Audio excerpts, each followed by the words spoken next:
नमस्कार मंडळी, मेजवानीमध्ये तुम्हा सगळ्यांचं पुन्हा एकदा अगदी मनापासून स्वागत. तर आज आपण बनवणार आहोत फणसाची पुरणपोळी, जी अतिशय टेस्टी लागते. तुम्ही सुद्धा नक्की करून बघा. चला तर मग सुरुवात करूयात. त्यासाठी इथे मी 1 वाटी चण्याची डाळ घेतलेली आहे. डाळ आपण एका भांड्यामध्ये स्वच्छ आधी धुवून घेणार आहोत. कोणतीही डाळ वापरताना आधी आपण व्यवस्थित 1 ते 2 पाण्याने धुवून घ्यायची आहे. त्यानंतर हे पाणी आपण काढून घेणार आहोत. तर इथे मी एका टोपामध्ये ही डाळ काढून घेते आहे. तुम्ही कुकरला सुद्धा ही डाळ लावू शकता. कुकरमध्ये जास्तीत जास्त 4 ते 5 शिट्ट्यांमध्ये चण्याची डाळ व्यवस्थित शिजली जाते. तर यामध्ये जितकं पाण्याची गरज आहे तितकं मी पाणी घालून ही डाळ शिजण्यासाठी ठेवणार आहे. तुम्ही बघू शकता डाळ शिजताना जे वरती व्हाईट कलरचा फेस येतो तो आपण काढून घ्यायचा आहे. तर डाळ शिजेपर्यंत आपण आता पीठ मळून घेऊया. त्यासाठी एका परातीमध्ये मी 1 चमचा मीठ घेतलेला आहे. यामध्ये आपण 1 वाटी मैदा घेणार आहोत. फक्त तुम्ही गव्हाचं पीठ सुद्धा घेऊ शकता.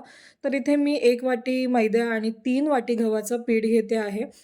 तर पीठ मळताना अगदी थोडं पाणी घेऊन आपण हे पीठ मळायचं आहे. पीठ आपण अगदी घट्ट मळायचं आहे, कारण अजून पुरण बनवायचं बाकी आहे. तर तोपर्यंत छान असं पीठ भिजलं जाईल आणि पातळ सैलसुद्धा पीठ होईल. त्यामुळे घट्ट गोळा आपण इथे मळून घेणार आहोत. तर पिठाचा गोळा आता मळून झालेला आहे. यावरती मी थोडंसं तेल घालणार आहे आणि तेल लावून हे एकदा पुन्हा पीठ मळून घेणार आहे. तर पिठावरती आपण झाकण ठेवून पीठ भिजण्यासाठी साईडला ठेवून देऊयात आणि त्यानंतर तुम्ही बघू शकतात आपण एकदा चेक करूया डाळ शिजली आहे का ते. तर आपण डाळ एकदा दाबून बघणार आहोत. तुम्ही बघू शकता डाळ मस्त मऊ शिजलेली आहे. तर डाळीतलं सगळं पाणी आता काढून घ्यायचं आहे आणि इथे 1 वाटी मी डाळ घेतलेली आहे. मिक्सरच्या भांड्यामधून ही बारीक करून घेणार आहोत. तुम्ही डायरेक्ट जसं नॉर्मल आपण पुरण करतो, जसं डाळीमध्ये गूळ घालून आपण परतून घेतो त्या पद्धतीने केलं तरीसुद्धा चालेल. तुम्ही बघू शकता डाळ छान बारीक झालेली आहे. तर एका भांड्यामध्ये ही काढून घेतलेली आहे आपण आणि त्यानंतर आपण आता इथे फणस घेतलेला आहे. 1 वाटी फणसाचे गरे घेतलेले आहेत. ते सुद्धा आपण बारीक करून घेणार आहोत. त्याची छान अशी पेस्ट बनवून घ्यायची आहे. तर तुम्ही बघू शकतात फणसाची पेस्टसुद्धा तयार झालेली आहे.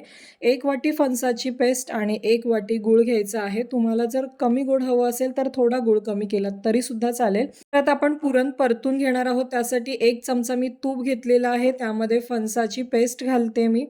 एक साधारण फक्त आपण ही 1 मिनिटभर परतून घ्यायची आहे किंवा ही फोडून घेतली तरीसुद्धा चालेल. फक्त तुपामध्ये व्यवस्थित मिक्स करून घ्यायची आहे.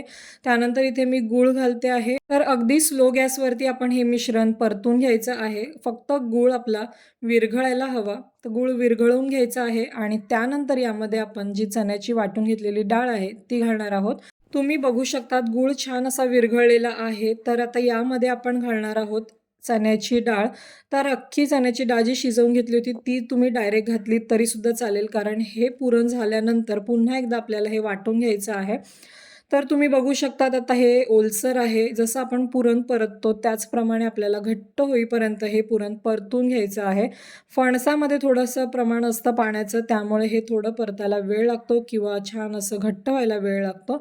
जसं पुरणामधलं सर्व पाणी आटेल तसं हे पुरण घट्ट व्हायला लागतं. अगदी स्लो गॅसवरती हे परतत राहायचं आहे.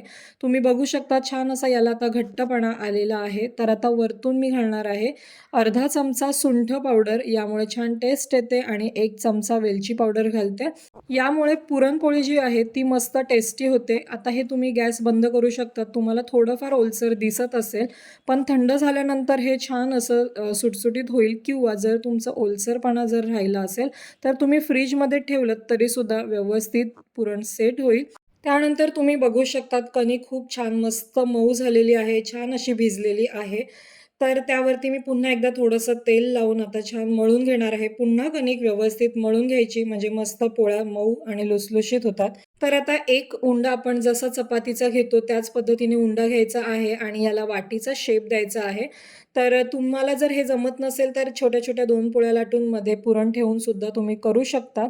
तुम्ही बघू शकतात की या पद्धतीने मी उंडा भरून घेणार आहे. जसं आपण पुरणपोळीचा उंडा भरतो त्याच पद्धतीने हा सुद्धा उंडा आपण भरून घ्यायचा आहे. त्यानंतर हा उंडा आपण सुक्या पिठामध्ये डीप करायचा आहे आणि हाताने आपण थोडंसं प्रेस करायचं आहे, म्हणजे जे पुरण आहे ते सर्व बाजूंनी पसरलं जातं आणि लाटायला सुद्धा ही पुरणपोळी सोपी पडते. सर्व बाजूंनी पुरणपोळी व्यवस्थित लाटून घ्यायची आहे. एक समान पुरणपोळी लाटायची आहे, म्हणजे सर्व बाजूंनी पुरण व्यवस्थित पसरलं जातं. आणि पुरणपोळी लाटताना याच्या कडासुद्धा आहेत किंवा काठ आहेत ते व्यवस्थित लाटायचे आहेत. तुम्ही बघू शकतात मस्त मोठी पोळपाट भरून आपली पुरणपोळी तयार झालेली आहे. तर इथे मी गॅस गरम करायला ठेवला होता. त्यावरती थोडंसं तेल सोडून घेतलेलं आहे. एक बाजू पुरणपोळीची व्यवस्थित झाली की आपण पलटून घ्यायची आहे. तुम्ही बघू शकतात मस्त अशी पुरणपोळी फुगायला लागलेली आहे. तर मी इथे तूप लावणार आहे म्हणून व्यवस्थित आधी पुरणपोळी दोन्ही बाजूंनी मस्त खरपूस अशी भाजून घेणार आहे. तर मस्त अशी टम्म आपली पुरणपोळी फुगलेली आहे. तर वरतून आपण आता तूप लावणार आहोत. मस्त भरपूर तूप लावायचं आहे. तुपाशिवाय पुरणपोळी छान लागत नाही. तर आता दुसऱ्या बाजूने सुद्धा मी तूप लावून घेतलेलं आहे. तयार झाली आहे आपली फणसाची पुरणपोळी. तर दुसरी पुरणपोळी सुद्धा तुम्ही बघू शकतात मस्त फुगलेली आहे. भरपूर असं तूप लावलेलं आहे. तर खरपूस पुरणपोळी आपण आता काढून घेणार आहोत. तयार आहेत आपल्या फणसाच्या मस्त गरमागरम पुरणपोळी. यावरती पुन्हा भरपूर वरून तूप घालायचं. ज्यांना फणस आवडतो, फणसाची टेस्ट आवडते, त्यांना या पुरणपोळ्या नक्कीच आवडतील. अतिशय टेस्टी लागतात. तुम्ही सुद्धा फणसाच्या पुरणपोळ्या नक्की करून बघा. कशा होतात ते मला कमेंटमध्ये कळवा. आणि जर तुम्हाला माझा व्हिडिओ किंवा रेसिपी आवडली असेल तर प्लीज व्हिडिओला लाईक, शेअर आणि सबस्क्राईब नक्की करा. भेटूयात पुढच्या व्हिडिओमध्ये. तोपर्यंत हेल्दी खा, आनंदी राहा.